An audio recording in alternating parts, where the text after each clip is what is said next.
ఈరోజు మనం ఈ వీడియోలో సోషియాలజీకి సంబంధించి ఫస్ట్ చాప్టర్లో సామాజిక నిర్మితిలో వివాహం అనే టాపిక్కి సంబంధించి బిట్స్ చూద్దాం. సో మనం ఇక్కడ వివాహం అంటే ఆల్మోస్ట్ జనరల్గా ఉంటుంది. ఇందులో కొన్ని గుర్తుపెట్టుకోవాల్సిన జనరల్గా మనం చదివి ఆన్సర్ చేసేలానే ఉంటాయి. సో ఈ బిట్స్ అనేవి మనం ఇప్పుడు చూద్దాం.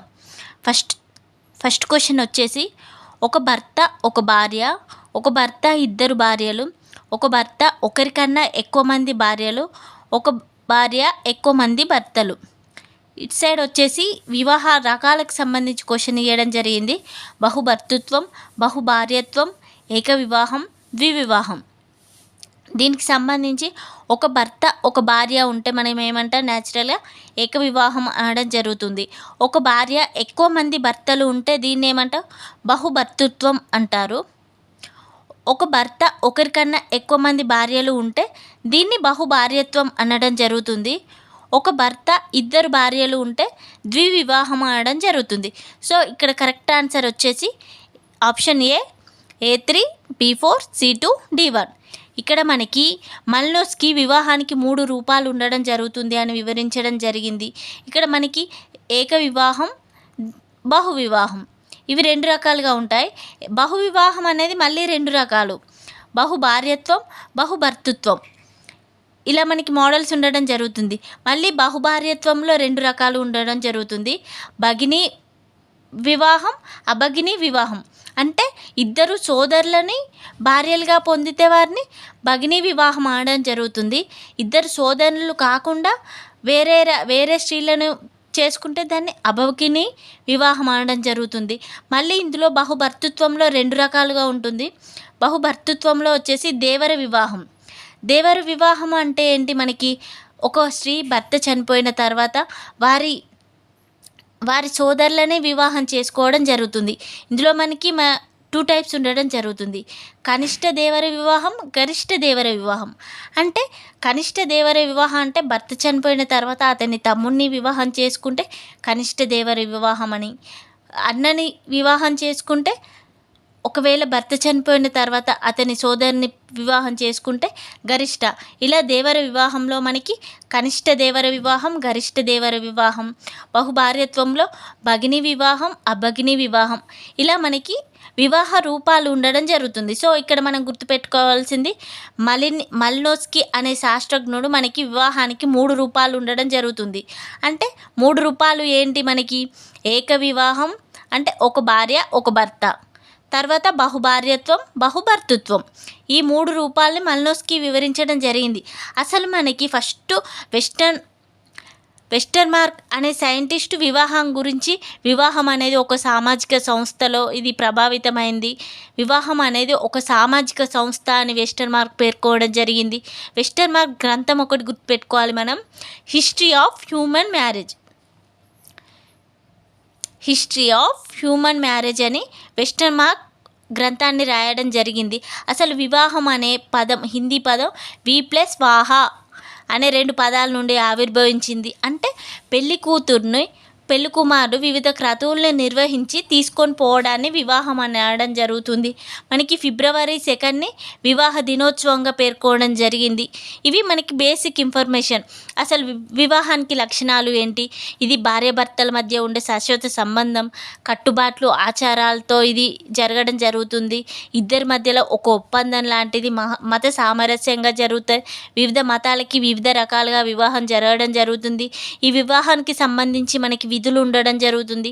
జైవిక విధులు అంటే మనకి లైంగిక సంతృప్తికి, సంతానానికి, సామాజిక విధులను, ధర్మ ఆచారాలను పాటించడానికి, ఒకరినొకరు ఆర్థికంగా ధైర్యంగా ఉండడానికి, ఆర్థిక విధులు నిర్వహించడానికి, విద్యా విధులు, ఇవన్నిటి కోసం మనకి వివాహ వ్యవస్థ అనేది ఉండడం జరుగుతుంది. ఇది మనకి బేసిక్ ఇన్ఫర్మేషన్. ఇందులో వచ్చేసి మనకి వివాహానికి సంబంధించి వాత్స్యాయనుడు కామసూత్రలో భార్యాభర్తలకి మధ్య 3 years గ్యాప్ ఉండాలని వాత్స్యాయనుడు కామసూత్రలో వివరించడం జరిగింది. ఇంకా మనకి మనుధర్మశాస్త్రం అని ఉండడం జరుగుతుంది. దాని ప్రకారం అబ్బాయి 30 years ఉంటే అమ్మాయి 12 years ఉండాలని, అబ్బాయి 20 years ఉంటే అమ్మాయి 8 years ఉండాలని మనుధర్మశాస్త్రంలో వివరించడం జరిగింది. అంటే మనకి జనరల్గా అమ్మాయి వయసు ఎందుకు తక్కువ ఉండాలంటారంటే ఇక్కడ అమ్మాయి మెంటల్గా ఫిజికల్గా ఫాస్ట్గా గ్రో అవుతుంది. సో ఈ ఏజ్ తక్కువ ఉండడం వల్ల ఈమె గ్రోయింగ్ ఎక్కువ ఉంటుంది కాబట్టి వీళ్ళకి బ్యాలెన్స్డ్గా ఉంటుంది అనే ఉద్దేశంతో అమ్మాయి ఏజ్ అనేది అబ్బాయి ఏజ్ కంటే తక్కువ ఉండాలని వీరు వివరించడం జరిగింది. ఇంకా మనకి ఇందులో మనం చదవాల్సింది మనోధర్మ శాస్త్రం ప్రకారం ఈ ఏజెస్ గుర్తుపెట్టుకోవాలి. వాత్స్యాయనుడు వచ్చేసి 3 years. ఇక్కడ మనకి వెస్టర్న్ మార్క్ గ్రంథం వచ్చేసి హిస్టరీ ఆఫ్ హ్యూమన్ మ్యారేజ్. మల్నోస్కీ ప్రకారం వివాహానికి 3 రూపాలు ఉండడం జరుగుతుంది. ఏక వివాహం, బహుభార్యత్వం, బహుభర్తృత్వం. ఈ బహుభార్యత్వం భర్తృత్వంలో మళ్ళీ మనకి రకాలు ఉండడం జరుగుతుంది. బహుభార్యత్వంలో భగిని, అభగిని అంటే సోదరిని వివాహం చేసుకుంటే ఒక అమ్మాయిని వారి సోదరినే వివాహం చేసుకుంటే దాన్ని భగిని వివాహం ఆడడం జరుగుతుంది. ఇంకా మరి భర్త చనిపోయిన తర్వాత వారి భర్త సోదరులను వివాహం చేసుకుంటే దాన్ని దేవర వివాహం ఆడడం జరుగుతుంది. సో దీనికి సంబంధించి టోటల్ ఇన్ఫర్మేషన్. నెక్స్ట్ వచ్చేసి వివాహ లక్షణాలు. క్రింది వాటిలో ఏది సరికాని వాక్య? వివాహం అనే అంశంలో సహభాగిని ఎన్నుకోవడం అనేది ఒక అంశం. వివాహమే సమాజానికి ఓ ముఖ్యమైన ప్రమాణాల్లో ఒకటి. సహభాగిని సంపాదించుకోవడం అన్నది వివాహంలో ఒక భాగం కాదు. సమభాగిని పొందేందుకు ఒక మార్గం వివాహం. ఇందులో మనకి సరికాని వాక్యం అడిగారు. సో వివాహం అనే అంశంలో సహభాగిని ఎన్నుకోవడం ఒక అంశం, ఇది కరెక్ట్. వివాహమే సమాజానికి ఓ ముఖ్యమైన ప్రమాణాల్లో ఒకటి, ఇది కరెక్ట్. సహభాగిని సంపాదించడం అనేది వివాహంలో ఒక భాగం కాదు అని ఇచ్చారు. దీనికి ఆపోజిట్ ఇచ్చారు కాబట్టి ఇది ఎలిమినేట్ చేయవచ్చు. సో ఆన్సర్ మనకి ఇదే అవుతుంది. వివాహ లక్షణాల నుండి ఇది రావడం జరిగింది మనకి. తన భార్య చనిపోతే ఆమె సోదరిని వివాహం చేసుకునే సాంప్రదాయం పేరు.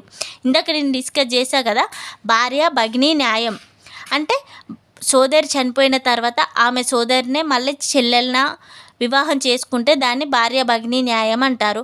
అదే దేవర న్యాయం అంటే ఏంటి? ఒకవేళ భర్త చనిపోతే ఆ భర్తకి సంబంధించిన సోదరులే ఆమెను వివాహం చేసుకుంటే దేవర న్యాయం ఆడడం జరుగుతుంది. సో మనకి ఆన్సర్ వచ్చేసి భార్య భగిని న్యాయం. నెక్స్ట్ వచ్చేసి మేనరిక వివాహం అన్నది ఆప్షన్స్ వచ్చేసి బహిర్వివాహం, అంతర్వివాహం, దేవర న్యాయం, పైవన్నీ. మేనరికం అనేది మనకి అంతర్వివాహంగా ఉండడం జరుగుతుంది. మనకి ఇక్కడ వివాహానికి సంబంధించి 2 రకాలు ఉండడం జరుగుతుంది. అంతర్వివాహం, బహిర్వివాహం. అంటే మన గోత్రానికి మన జాతికి సంబంధించి మన వాళ్ళనే చేసుకుంటే అంతర్వివాహం అంటారు. వేరే ప్లేస్కి సంబంధించి వేరే జాతి వారిని వేరే వంశం వారిని వివాహం చేసుకుంటే దాన్ని బహిర్వివాహం అనడం జరుగుతుంది. సో మనకి ఇక్కడ మనం గుర్తుపెట్టుకోవాల్సింది ఏంటి?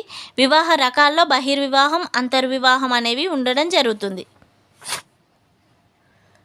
నెక్స్ట్ క్వశ్చన్ వచ్చేసి ఒకే స్త్రీ భార్యగా ర్యాంతి ఉన్నప్పుడు వివాహేతర లైంగిక సంబంధాలు పెట్టుకోకుండా పుట్టింట్లో కూతురుగా ఉన్నప్పుడు తనకి ఇష్టం ఉన్న రీతిలో లైంగిక సంబంధాలు పెట్టుకునే ద్వంద్వ నైతిక ప్రవర్తన కలిగిన సమాజం పేరు. ఆప్షన్స్ వచ్చేసి తోడాలు, హోలులు, నాగాలు, కాసాలు. దీనికి ఆన్సర్ వచ్చేసి మనకి కాసాలు అనేవారు ఆన్సర్. సో ర్యాంతి అంటే ఏంటి అంటే మామూలుగా స్త్రీ భర్త ఇంటిలో నివాసం ఉండడం. భర్త ఇంటిలో వివాహం ఉంటే దాన్ని ర్యాంతి అనడం జరుగుతుంది. అదే పుట్టింట్లో నివాసం ఉంటే ధ్యాంతి అనడం జరుగుతుంది. సో మనకి భర్త ఇంట్లో వివాహేతర లైంగిక సంబంధాలు పెట్టుకోకుండా పుట్టింట్లో ఉన్నప్పుడు వేరే ఎక్కువ మంది భర్తలను కలిగి ఉండే సంప్రదాయం కలిగిన జాతి వచ్చేసి కాసాలు. ఇది మనకి ఎక్కువ ఇంకా కేరళలో కూడా కనిపిస్తుంది. కేరళలో అయితే నాయర్లలో ఒక భార్య భర్తకి వివాహం చేసిన తర్వాత చిన్న ఏజ్లో 8 సంవత్సరాలు అలా ఏజ్లో చేశాక ఒక 3 days ఉన్న తర్వాత వారిని శుద్ధి చేసి తర్వాత వాళ్ళు మళ్ళీ ఫ్యూచర్లో కలిసే ఛాన్స్ లేకుండా ఉంటారు. వాళ్ళు పుట్టింట్లోనే ఉండిపోతారు. మళ్ళీ ఇంకా ఫ్యూచర్ అంతా వాళ్ళు ఎంతమంది భర్తలతోనైనా ఉండొచ్చు. ఇలాంటి సాంప్రదాయం వచ్చేసి మనకి కేరళలో నాయర్లలో కనిపిస్తుంది. వీరినే తారావార్లు అనడం జరుగుతుంది. ఇలా కేరళలో ఇలాంటి సాంప్రదాయం ఉండడం జరుగుతుంది. ఇంకా కాసాలో ఉండడం జరుగుతుంది. హిందూ వివాహ విధానంలోని దశలను అవరోహణ క్రమంలో అమర్చితే సరైన వరుస. ఆప్షన్స్ వచ్చేసి ఇక్కడ మనకి ఫస్ట్ హిందూ కన్యాదానం ఉండడం జరుగుతుంది, పాణిగ్రహణం, అశ్మారోహణం, సప్తపది. ఇలా మనకి ఆర్డర్ ఉండడం జరుగుతుంది. ఆన్సర్ వచ్చేసి కన్యాదానం, పాణిగ్రహణం, అశ్మారోహణ, సప్తపది. సో మనకి ఇక్కడ మనం ఇంకా గుర్తుపెట్టుకోవాల్సింది హిందూ వివాహ చట్టాలు.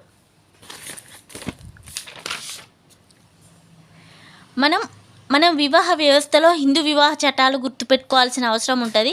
ప్రత్యేక వివాహ చట్టం వచ్చేసి మనకి 1954లో ఉండడం జరుగుతుంది. మనకి న్యాచురల్ హిందూ వివాహ చట్టం వచ్చేసి 1955. ఇక్కడ వరకట్న నిషేధ చట్టం 1961 ఉండడం జరుగుతుంది. సతీ సహగమన నిషేధ చట్టం వచ్చేసి మనకి 1829లో నిషేధించడం జరుగుతుంది. ఇంకా వచ్చేసి మనకి 1929లో శారదా చట్టం ఉండడం జరుగుతుంది. ఇలా మనకి వివాహానికి సంబంధించి మనం కొన్ని యాక్టులు గుర్తుపెట్టుకోవాల్సిన అవసరం ఉంది. సో ఇలా క్వశ్చన్కి రిలేటెడ్ ఇన్ఫర్మేషన్ టోటల్గా మనం చదువుకోవాలి. మనకి ఇంకా వివాహాల్లో కొన్ని రకాలు ఉండడం జరుగుతుంది. హిందూ మతం ప్రకారం బ్రహ్మ వివాహం అంటే మనకి లాంఛనాలతో కన్యాదాత అమ్మాయిని ఇచ్చి వివాహం చేయడాన్ని బ్రహ్మ వివాహం అనడం జరుగుతుంది. నెక్స్ట్ వచ్చేసి దేవ వివాహం ఉండడం జరుగుతుంది. దైవ వివాహం అంటే ఏంటి అంటే కన్యాదాత బ్రాహ్మణునికి అమ్మాయిని ఇచ్చి వివాహం చేస్తే దాన్ని దైవ వివాహం అనడం జరుగుతుంది.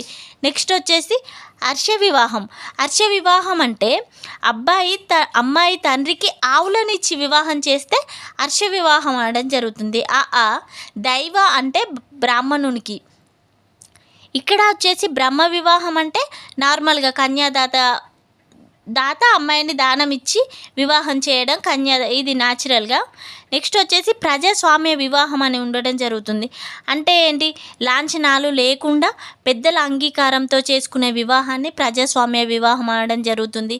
నెక్స్ట్ వచ్చేసి అసుర వివాహం అంటే అబ్బాయి ధనం ఇచ్చి అమ్మాయిని వివాహం చేసుకుంటే దాన్ని అసుర వివాహం అనడం జరుగుతుంది. నెక్స్ట్ వచ్చేసి ఇంకా గాంధర్వ వివాహం అని ఉండడం జరుగుతుంది.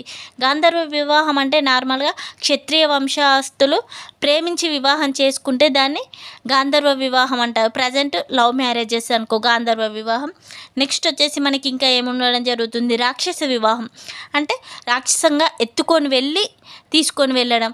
నెక్స్ట్ ఇంకా ఘోరంగా వచ్చేసి మనకి పైశాచిక వివాహం అంటే మత్తులో ఉన్నప్పుడు, వారికి తెలియని స్థితిలో ఉన్నప్పుడు వారిని వివాహం చేసుకుంటే పైశాచిక వివాహం అంటారు. ఇక్కడ మనకి సమాజం యాక్సెప్ట్ చేసేవి వచ్చేసి ముందు 4 యాక్సెప్ట్ చేస్తుంది. ఈ రాక్షస వివాహం, పైశాచిక వివాహం ఇవి కరెక్ట్ కాదు అని సో మనకి సమాజం ఇవి యాక్సెప్ట్ చేస్తుంది. కానీ రాక్షస వివాహం, పైశాచిక వివాహం వీటిని యాక్సెప్ట్ చేయదు. సో మనం యాక్సెప్ట్ చేసేటివి వచ్చేసి ఫస్ట్ వివాహాలు, ఇవి గుర్తుపెట్టుకోవాలి. నెక్స్ట్ క్వశ్చన్ వచ్చేసి సరికానిది అని అడిగారు. దైవ వివాహం అనగా యజ్ఞయాగాల సమయంలో బ్రాహ్మణునికి తన కూతుర్నిచ్చి వివాహం చేయడం. ఇందాక ఎక్స్ప్లెయిన్ చేశా కదా, దైవ వివాహం అంటే బ్రాహ్మణునికి ఇచ్చి వివాహం చేయడం దైవ వివాహం. అసుర వివాహం అనగా ధనాశతో కుమార్తెను అమ్మడం. ఇందాక చెప్పా కదా, అసుర వివాహం అంటే అబ్బాయి ధనం ఇస్తాడు, అమ్మాయి అంటే రివర్స్ కట్నం అన్నట్టు. అలా ధనాశతో కుమార్తెను అమ్ముకోవడం అసుర వివాహం అవుతుంది. ఇది కరెక్ట్. నెక్స్ట్ వచ్చేసి వధువు నిద్రలో కానీ మత్తులో కానీ మానసికంగా సరిగా లేనప్పుడు పెళ్లి చేసుకోవడం రాక్షస వివాహం. అంటే ఇందాక చెప్పా కదా, ఇది పైశాచిక వివాహం అవుతుంది. రాక్షస వివాహము అంటే నార్మల్గా ఎత్తుకొని వెళ్ళి పెళ్లి చేసుకుంటే రాక్షస వివాహం అనడం జరుగుతుంది. నిద్రలో కానీ మత్తులో కానీ మానసికంగా సరిగా లేనప్పుడు పెళ్లి చేసుకుంటే దాన్ని పైశాచిక వివాహం అనడం జరుగుతుంది. సో మనకి ఇది రాంగ్. నెక్స్ట్ వచ్చేసి ఆర్థిక లావాదేవీలు లేకుండా చేసుకునేది హర్ష వివాహం అని ఇచ్చారు. ఇది రాంగ్. మనకి ఆర్థిక లావాదేవీలు లేకుండా చేసుకునే వివాహం ఏంటి, ప్రజాపత్య వివాహం లేదా ప్రజాస్వామ్య వివాహం అవుతుంది. హర్ష వివాహం అంటే ఏంటి, మనకి ఆవులని దానమిచ్చి వివాహం చేసుకుంటే దాన్ని హర్ష వివాహం అనడం జరుగుతుంది. సో ఇక్కడ సరికానివి అడిగారు కాబట్టి ఆప్షన్ సి అండ్ డి ఇవి 2 సరికావు. నెక్స్ట్ వచ్చేసి బహుభార్య భర్తృత్వం కనబడే తెగ. బహుభార్య భర్తృత్వం మనకి ఎక్కడ కనిపిస్తుంది, నార్మల్గా కాశీ, తోడా, నాయర్స్, ఏ అండ్ బి. దీనికి ఆన్సర్ వచ్చేసి మనకి తోడాలో ఎక్కువ కనబడడం జరుగుతుంది. నెక్స్ట్ క్వశ్చన్ వచ్చేసి ఈ క్రింది డయాగ్రామ్ ఏ రకమైన వివాహాన్ని తెలుపును. ఇక్కడ మనకి ఇది ఇద్దరు ఫీమేల్స్, ఇక్కడ మేల్ ఉండడం జరుగుతుంది. సో ఇది ఏమంటారు, ఒక రకంగా బహుభార్యత్వ వివాహం. అంటే ఇక్కడ ఇది ఉంది కాబట్టి మనకి ఇక్కడ బ్రేక్ అయిపోయింది. అంటే ఆమె చనిపోవడం, విడాకులు తీసుకోవడమా జరిగింది కాబట్టి ఇక్కడ ఒక అమ్మాయి ఉండడం జరిగింది కాబట్టి భగినీ న్యాయం అంటే సోదరి చనిపోతే ఆమె సోదరినే మళ్ళీ వివాహం చేసుకుంటే దాన్ని భగినీ న్యాయం అనడం జరుగుతుంది. So option A correct. ఇక్కడ నెక్స్ట్ క్వశ్చన్ వచ్చేసి హోలీ రోజున పోటీలు జరిపే ప్రాచీన సాంప్రదాయం స్వయంవరంలో పోల్చిదైన వివాహం.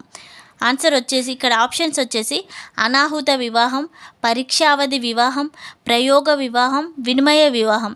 దీన్ని వచ్చేసి మనం ప్రయోగ వివాహం అనడం జరుగుతుంది. నెక్స్ట్ బిల్లులో కనబడే సంగిని ఎంపిక చేసుకునే పద్ధతి ప్రయోగ వివాహం, వినిమయ వివాహం, అనాహుత వివాహం, కన్యాశుల్క వివాహం. ఆన్సర్ వచ్చేసి ఇక్కడ మనకి కనబడే నార్మల్గా ప్రయోగ వివాహం ఉండడం జరుగుతుంది, వినిమయ ఇచ్చి పుచ్చుకోవడం, అనాహుత వివాహం. సో మనకి ఆన్సర్ వచ్చేసి ఆప్షన్ సి ABC. నా కంటెంట్ కనుక మీకు యూజ్ఫుల్ అనిపిస్తే ఖచ్చితంగా సబ్స్క్రైబ్ చేసుకోండి, లైక్ చేయండి. మీరు లైక్ చేయడం వల్ల ఈ వీడియో ఎక్కువ మందికి రీచ్ అవుతుంది. Thank you for watching.